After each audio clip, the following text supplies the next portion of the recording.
नमस्कार किसान भाइयों, आप लोगों का फिर हमारे इस चैनल में स्वागत है। किसान भाइयों, आज मैं एक महत्वपूर्ण विषय पर चर्चा करने वाला हूं। किसान भाई, आप देखते हैं कि आपके सब्जियों के फल काफ़ी टेढ़े-मेढ़े कई बार दिखते हैं।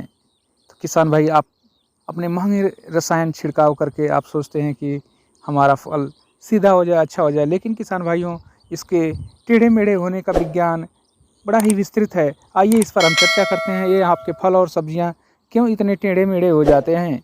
किसान भाइयों, फल और सब्जियां टेढ़े-मेढ़े हो जाने के 2-3 कारण हैं। इस कारण को आपको अच्छी तरह से समझ लेना चाहिए। पहला कारण तो एक फल मक्खी होता है। दूसरा कारण कुछ सूक्ष्म पोषक तत्वों की कमी होती है। तीसरा कारण इसमें एक एबायोटिक स्ट्रेस, माने खेत में नमी और परागण की असुविधाएं भी हैं।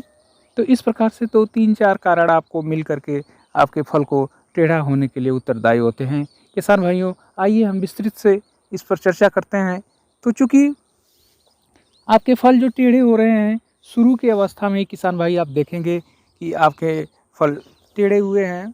उसमें एक फल मक्खी कीट है, जिसको हम लोग जो है फ्रूट फ्लाई या सोना मक्खी कहते हैं। यह फ्रूट फ्लाई किसान भाई, जब आपके फल छोटे साइज़ के होते हैं, उसी समय यह अपने ओविपोजिटर को, अंडा देने वाले अंग को उसमें धंसा करके अंडे दे देती है, और उसमें अंडे से उसका सूड़ी निकलता है, मैगट होता है, वो निकलता है। वो मैगट अंदर अंदर उसको खाते रहता है और आपका फल टेढ़ा हो जाता है। टेढ़ा इसलिए होता है क्योंकि किसान भाई, वो जहाँ डंक मार करके ओविपोजिटर के द्वारा अंडे देता है, वहाँ हल्का सा चोट हो जाती है। चोट होकर के वहाँ की कोशिका सख्त हो जाती है। जब फल बढ़ता है तो सख्त कोशिका नहीं बढ़ती है, वहाँ खिंचाव होता है और फल वहीं से टेढ़ा हो जाता है। ये है एक तो कीड़े के द्वारा फल मक्खी से डंक मारने पर फल का टेढ़ा होना। इसका उपाय हम आगे सब उपाय एक बार चर्चा करेंगे। दूसरा कारण किसान भाइयों, आपके फसल में कैल्शियम और बोरान की कमी हो सकती है। अब क्या करता है कैल्शियम बोरान? कैल्शियम और बोरान दोनों ही पौधों में बहुत स्लो गति से चलने वाले होते हैं, इसलिए इसका पौधों के शीर्षस्थ भाग पे इनके कमी के लक्षण दिखाई देते हैं। यदि किसान भाई आपके खेत में कैल्शियम की कमी है, तो कैल्शियम का मुख्य काम होता है कोशिकाओं को मजबूत बनाना। कैल्शियम पेक्टेट मिलकर के कैल्शियम की पौधों के फलों की पौधों की दीवार, सेल वॉल को अच्छा बनाता है, मजबूत बनाता है। यदि कैल्शियम की कमजोरी होती है तो हमारे फल टेढ़े-मेढ़े भी होते हैं। बोरान का काम है यूनिफॉर्म, एक जैसा कोशिका विभाजन करना। कोशिकाओं का विभाजन अच्छा नहीं होता है, जहाँ कोशिका निर्माण नहीं होगा अच्छे से, तो वो भी पौधा फल अच्छा नहीं बनता है। तो किसान भाई, ये कैल्शियम और बोरान बहुत ही महत्वपूर्ण पोषक तत्व है। इसको आपको ध्यान में रख कर के ही अपने फल सब्जियों की खेती करनी चाहिए। यदि आपके खेत में फल टेढ़े दिखाई देते हैं, वहाँ पर यदि आपको फल मक्खी नहीं लगती है, फल मक्खी का प्रभाव नहीं है, और आप समय से उसमें सिंचाई का काम कर रहे हैं, तो समझ लीजिए कि आपके यहाँ कैल्शियम और बोरान की कमी है। या तो देख सकते हैं आपके सब्जियों के पत्ते कप के आकार के बनना शुरू हो जाएंगे। आपको ये बड़ा आसान उपाय है पहचान का, कि आप देखेंगे कब जैसा आपके फल सब्जियों के पत्ते बन रहे हैं, तो आपको वहाँ पर कैल्शियम बोरान का स्प्रे कर लेना चाहिए। वो लक्षण दिखा रहे हैं पौधे कि हमको बोरान की कमी है, मैं बीमार हूँ। तो इस दशा में किसान भाई, यदि आपको कैल्शियम बोरान का अब स्प्रे करना है, तो बोरान का स्प्रे किसान भाई आप फूल आने से पहले, और बेरी साइज़ के फल बन रहे हों, छोटे छोटे बिल्कुल छोटे फल हैं, उस अवस्था में आप जो है बोरान का स्प्रे कर सकते हैं। तो बोरान का स्प्रे कर देने से ये समस्या का निजात हो जाएगा। अगला समस्या है, अच्छा परागण नहीं होता है। यदि अब आपके फसल में अच्छा परागण नहीं होगा तो अच्छे बीज नहीं बनेंगे, क्योंकि जब बीज बनना शुरू होता है तो वो भी एक दबाव बना करके पौधे को एक आकार देता है। जहाँ पौधे में अच्छे से परागण नहीं होता है, वहाँ बीज नहीं बनते हैं। तो उस भाग पर देखेंगे आगे की तरफ खीरा पतला है, सूखा हुआ है, और पीछे खूब अच्छे से एक आकार में मोटा है। तो वहाँ जहाँ मोटा है वहाँ बीज पर्याप्त मात्रा में बना, और जहाँ पर सिकुड़ा हुआ है, टेढ़ा सा होकर के वहाँ पर बीज नहीं बनता है। परागण वहाँ के कोशिकाओं में नहीं हुआ रहता है अंदर, तो वहाँ बीज ना बनने से बीज एक बढ़ता है तो एक दबाव बना करके आकार भी दे देता है, वो आकार नहीं आ पाता है।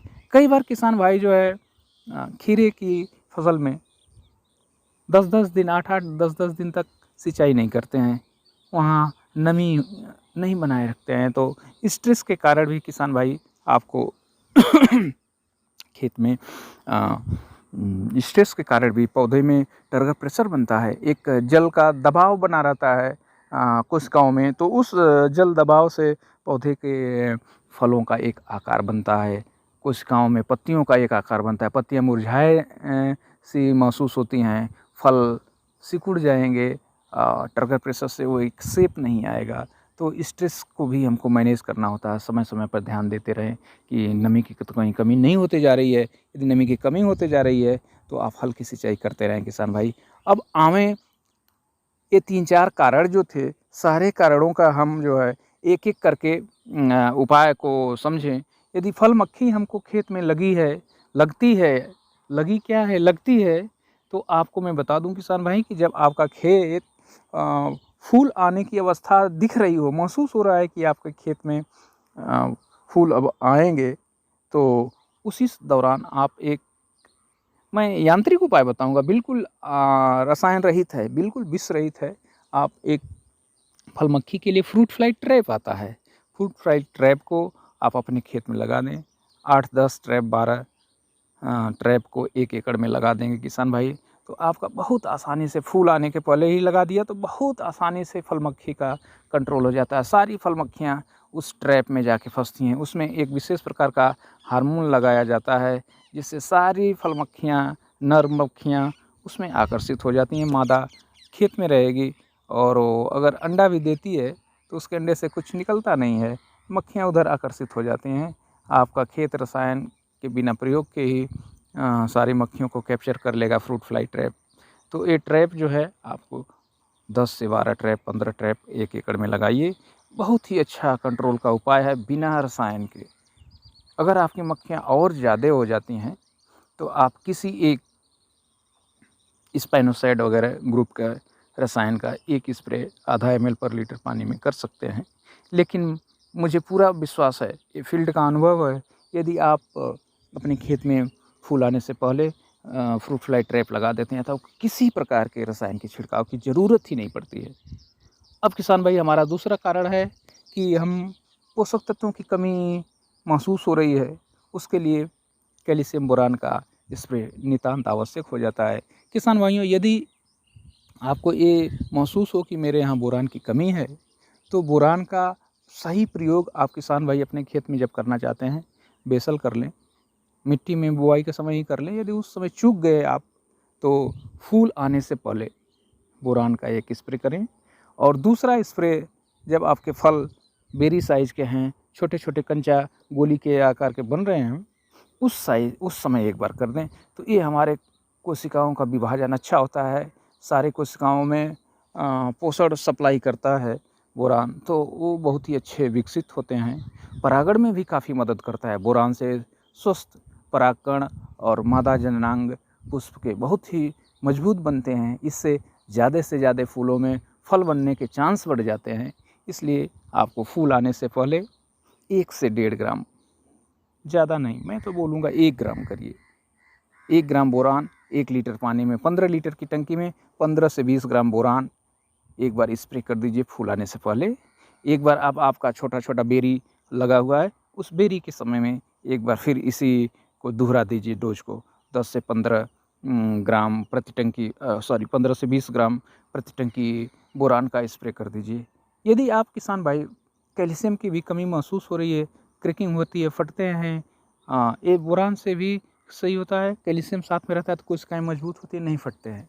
तो ये दोनों काम, आपके फल फट भी रहे हैं, टेढ़े हो रहे हैं, तो आपको कैल्शियम बोरान से, कैल्शियम को आप जो है 25-30 किलोग्राम कैल्शियम प्रति एकड़ मिट्टी में मिलाते हैं। यदि आपका ड्रिप इरिगेशन से सिंचाई कर रहे हैं तो 5 से 8 किलोग्राम अपने ड्रिप में लगा दें, 5 से 8 किलोग्राम कैल्शियम नाइट्रेट को। नहीं तो चिलेटेड कैल्शियम आप किसान भाई बोरान के साथ मिला करके स्प्रे कर सकते हैं। घुलनशील कैल्शियम को जो है 0.5% मतलब 5 ग्राम 5 से 8 ग्राम जो है 1 लीटर पानी में आप चिलेटेड कैल्शियम को, या तो आपका कैल्शियम नाइट्रेट मिल जाता है, घुलनशील कैल्शियम नाइट्रेट। घुलनशील कैल्शियम नाइट्रेट का 5 से 8 ग्राम जो है आप पर लीटर पानी में स्प्रे कर सकते हैं। इससे कैल्शियम बोरान दोनों एक साथ कर सकते हैं। दोनों कर देने से कोशिकाएँ बड़ी अच्छी विकसित होती हैं, मजबूत होती हैं, हमारा फल का आकार सुंदर होता है। तीसरा कारण किसान भाई परागण है और स्ट्रेस मैनेजमेंट। हमारे खेत में हमको मित्र कीट जो परागण करते हैं, मक्खियाँ, मधुमक्खियाँ ये होनी चाहिए। तो आप इसके लिए अनावश्यक रसायनों का प्रयोग करेंगे तो ये हमारे मित्र कीट मर जाते हैं, तो परागण हमारा नहीं हो पाता। इसलिए फूल आते समय इस बात का आप ध्यान रखें, जब हमारे सब्जी में फूल आ रहा हो उस समय आप अनावश्यक रसायनों का प्रयोग से बचें। स्ट्रेस मैनेजमेंट की बात मैं पहले थोड़ा कर लिया था, तो जब आपको लगे कि हमारे में फूल आ रहे हैं फसल में, तो आप रेगुलर 2-3 दिन पर हल्की सिंचाई करते रहें। नमी एक बराबर नमी बनी रहेगी, आपके सुंदर सुडौल फल आएंगे किसान भाई। इस तरह से आप अपने खेत में इन विधाओं को अपना करके आप बेहतरीन फलत सुंदर आकार के फल ले सकते हैं। ये मेरी जानकारी आपको कितना लाभ देगी कमेंट बॉक्स में बताइएगा। बहुत बहुत धन्यवाद किसान भाइयों।